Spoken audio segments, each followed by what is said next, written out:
Hey, it's High Warlord UDP. Classic High Warlord. I guess I should probably clarify nowadays, since things have changed. But anyway, I'm excited to be making this video. It's been a while.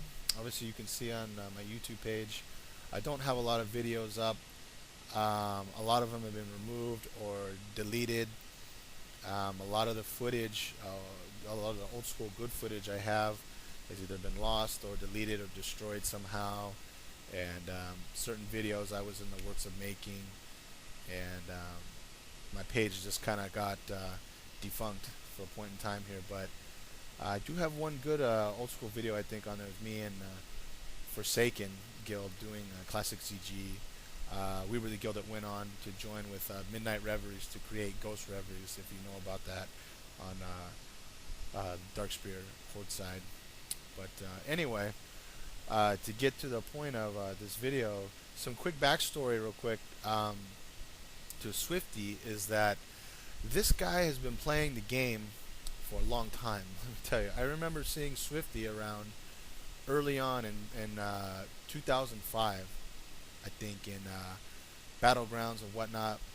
But the time I really took notice is in one particular Arathi Basin, which was a little bit later on, I think, when I targeted him, and I guess he had just gotten the Wrath helm, the tier 2 set helm, for that time, and I just stopped fighting completely. I was stunned.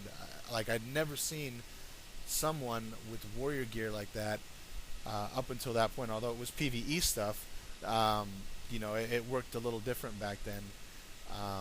There was no resilience, so any one of the warriors that I'd PvP with would have killed to have that helm, or Endless Rage, the red helm.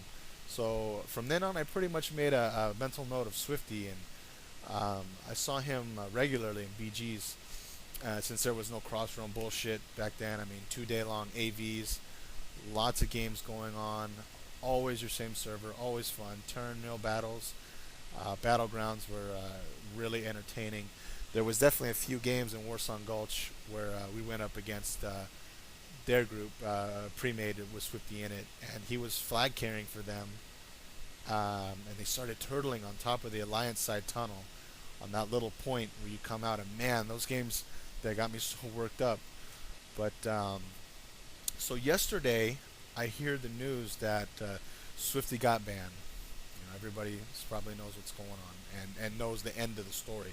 But let me just say real quick about what I saw from my side. I log over to a toon on Alliance. It's a pretty old school name. I've had it for a while, and I'm seeing people that just lagging shit up. They're spamming like no other. I mean, half the day in yells. Early on, I see this vent being posted, so I join up. I mean, I think everyone's trying to get in this vent because it's being spammed so much and it's full of people. But eventually, 4 or 5 other guys, they start up this Skype conference call, and I tell them to add me. So they start calling Blizzard and harassing the CSRs, and they want to know, if they know who Swifty is, when he's gonna get unbanned, what's going on, and let me tell you, these kids probably got hung up on 3 or 4 times before they start talking me into saying, "Okay, you sound the oldest, so pretend you're Swifty, and let's do whatever we can do." So I'm like, "Yeah, okay, sure. Let's see what happens." It can't be any worse than what's probably already going on, or what's going on that I don't know about. So long story short, after about 15 calls or so, I mean, these kids provided me with every scrap of information that I could have ever asked to know about Swifty. These kids did their homework. I mean, things I obviously would have never even bothered to know, like his first pet, Hydro, where he lives at, all sorts of stuff. The email he uses to log into WoW. One kid was even pretending to be this 10x guy. I think it's like his cameraman for Swifty, and this kid's asking me if I want more yogurts and shit in this weird voice. I mean, it was hilarious, and these CSRs were getting pissed. I mean, it ended up we found out some useful information that I was going to provide the other day that would have or could have helped Swifty get his account back. Providing certain details or proof or whatnot in his petition when he emails them about not being at fault, or what his intentions were, or if he can prove that someone else had malice and maybe doing shit like that. I don't want to get all technical, like, you know, wild lawyers or some shit. But just something to find out what was going on, maybe help them out a little bit. And I think twice we nearly got those CSRs to give us his actual account info. We were pretty close. I mean, they were thinking about it, you could tell. And that would have been funny, obviously, but that's not what these kids were trying to do. These kids just wanted Swifty unbanned.